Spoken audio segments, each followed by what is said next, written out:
Hi అండి. Welcome to మన తెలుగింటి రుచులు. ఇవాల్టి మన రెసిపీ పాల తాలికలు.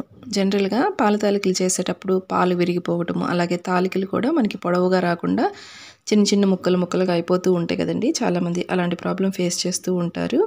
మీరు ఫస్ట్ టైం చేసేవాళ్ళు కూడా ఒకసారి ఈ వీడియో చూసి చేశారు అంటే కూడా మీకు పర్ఫెక్ట్‌గా చేయగలుగుతారండి.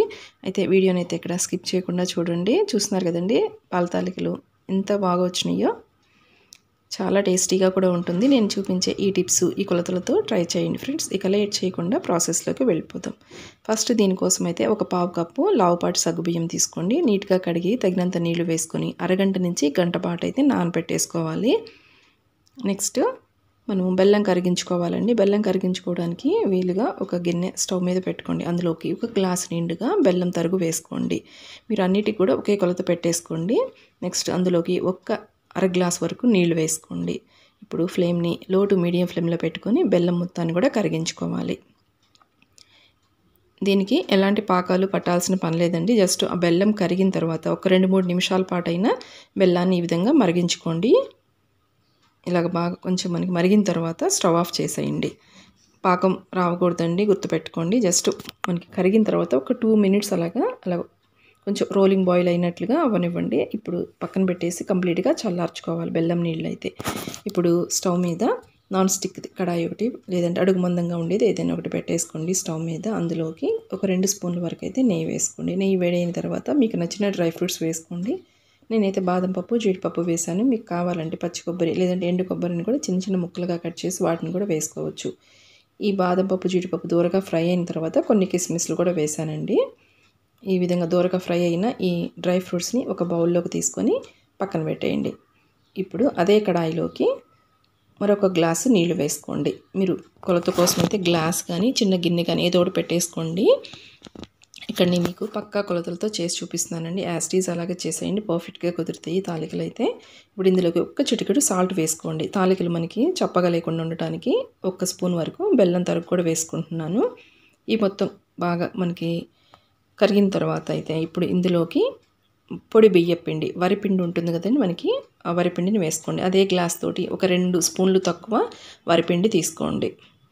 మరీ నిండుగా తీసుకోలేదండి, చూస్తున్నారు కదా, కొంచెం వెల్తిగా తీసుకున్నాను. ఒక 2 స్పూన్స్ తక్కువ వరిపిండి తీసుకున్నాను. ఆ మిగతా 2 స్పూన్స్కి అయితే ఇక్కడ చూపిస్తున్నాను కదా, గోధుమ పిండి వేసుకోవాలండి. ఇలాగ గోధుమ పిండి వేసుకోవడం వల్ల మనకి తాలికలు అనేవి మనకి కొంచెం జిగురుతనం వచ్చి తాలికలు విరగకుండా ఉంటాయి. మీకు ఈ గోధుమ పిండి ప్లేస్లో ఒక 2 స్పూన్లు మైదా అయినా వేసుకోవచ్చు. మనకి ఈ పొడి బియ్య పిండిలో జిగురుతనం అనేది ఉండదు కదా, సో ఆ జిగురు కోసం అయితే ఈ విధంగా ఒక 2 స్పూన్లు గోధుమ పిండి వేసుకొని ఇలాగ బాగా కలిపేసి స్టవ్ ఆఫ్ చేసేయండి. స్టవ్ ఆఫ్ చేసి కొంచెం చల్లార్చుకోవాలండి, కంప్లీట్గా చల్లారకూడదు. జస్ట్ ఒక 2 మినిట్స్ అలాగ పక్కన పెట్టేసేయండి. ఇప్పుడు పిండి పట్టుకుంటే కొంచెం మనకి వేడిగానే ఉండాలండి. వేడి మీదే ఈ విధంగా పిండిని బాగా కలుపుకోవాలి. చేతులు కొంచెం కాలుతూ ఉంటాయి కదా, కొంచెం ఈ విధంగా మధ్య మధ్యలో తడి రాసుకుంటూ చక్కగా పిండిని మెత్తగా సాఫ్ట్గా ఉండాలి. చాలా సాఫ్ట్గా పిండిని కలుపుకోవాలి, లూజ్గా ఉండకూడదు. ఈ విధంగా చూడండి, పట్టుకుంటే మెత్తగా ఉండాలి. ఇప్పుడు ఇందులో నుంచి చిన్న గోలీ సైజ్ అంతా పిండి తీసుకొని ఇలాగ అరచేతుల్లో వేసేసుకొని ఇలాగ రోల్ చేసుకోండి తాలికల్లాగా. ఇలా చేయటం కొంచెం టైం టేకింగ్ కదండి.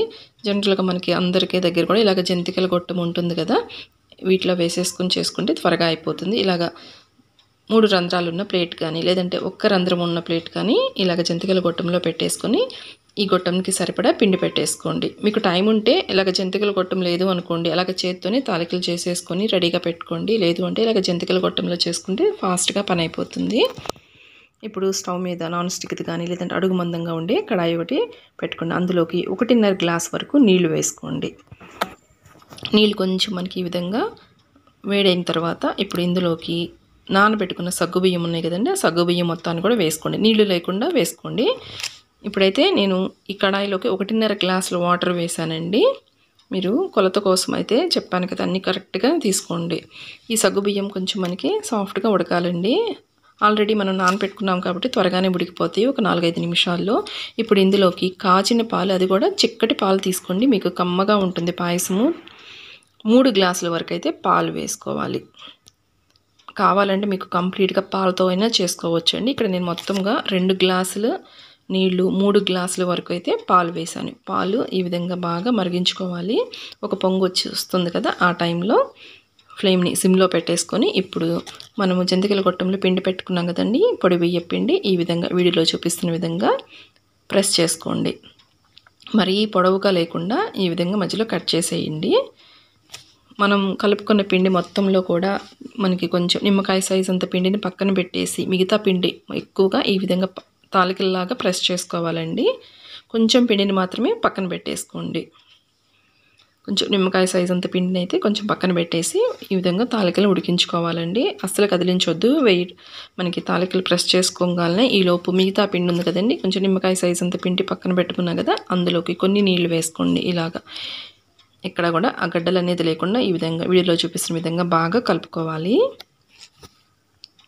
చూస్తున్నారు కదా, ఇలాగా రెడీగా పెట్టేసుకోండి. మనకి ఒక 10 నిమిషాల తర్వాత నిదానంగా కలుపుకోవాలండి. కొంచెం మనకి అవి లైట్గా ఉడికి ఉంటాయి కదా, ఫస్టే పెట్టేశారంటే ఈ విధంగా గరిటె పెట్టి తిప్పుతూ ఉన్నారంటే తాలికలు విరిగిపోతాయి. ఎక్కువ తిప్పొద్దు, గరిటె పెట్టి ఎక్కువ కూడా కలుపుకోకూడదండి. జస్ట్ మనకి కొంచెం ఉడికిన తర్వాత ఒకసారి లైట్గా గరిటెతోటి కలుపుకోండి. తాలికలు ఉడికినాయి లేదో ఒకసారి చెక్ చేసుకోండి. ఇలాగా నైఫ్తో మీరు చెక్ చేసుకోవచ్చు, లేదంటే పట్టుకొని ఒకసారి మీరు ఇలా పట్టుకుంటే మీకు అర్థమవుతుంది. పిండి పిండిగా లేదు అంటే చక్కగా ఉడికిపోయినట్లు. ఇలాగ తాలికలు ఉడికిన తర్వాత ఈ విధంగా మనం ముందుగానే కలిపెట్టుకున్న పిండిలో కొంచెం నీళ్ళు వేసి కలిపెట్టుకున్నాం కదండి, ఆ వాటర్ని వేసేసుకుని నెమ్మదిగా కలుపుకోండి. ఒక 4-5 నిమిషాల పాటు ఈ విధంగా ఉడికిన తర్వాత లాస్ట్లో మనం ఇందులోకి బెల్లం నీళ్ళు ముందుగానే మనం కరిగించి పెట్టుకున్నాం కదండి, ఇలాగ ఫిల్టర్ చేసేసుకోండి. నలకలు ఏదైనా ఉంటే ఫిల్టర్ అయిపోతాయి. కంపల్సరీగా అయితే బెల్లం చల్లారిపోయి ఉండాలండి. బెల్లం నీళ్ళు ఇలా వేసిన తర్వాత కదిలించొద్దు. 1 నిమిషం పాటు ఒకసారి లైట్గా ఇలా కలిపేసేసుకొని స్టవ్ ఆఫ్ చేసేయండి. ఇక స్టవ్ ఆఫ్ చేసిన తర్వాత ఇప్పుడు ఇందులోకి డ్రై ఫ్రూట్స్, ఫ్రై చేసుకున్న డ్రై ఫ్రూట్స్, అలాగే కొంచెం యాలకుల పొడి, అలాగే కొంచెం నెయ్యి వేసేసుకొని మీరు సర్వ్ చేసుకోవచ్చండి. ఇలాగా చూడండి ఎంత టేస్టీగా, మీకు చూస్తుంటేనే టెంప్టింగ్గా ఉంది కదండి. చాలా పొడవుగా వస్తాయి తాలికలు. ట్రై చేయండి. వీడియో నచ్చితే ప్లీజ్ లైక్ చేయండి. ఛానల్ని కొత్తగా చూస్తున్నట్లయితే సబ్స్క్రైబ్ చేయండి ఫ్రెండ్స్. Thank you.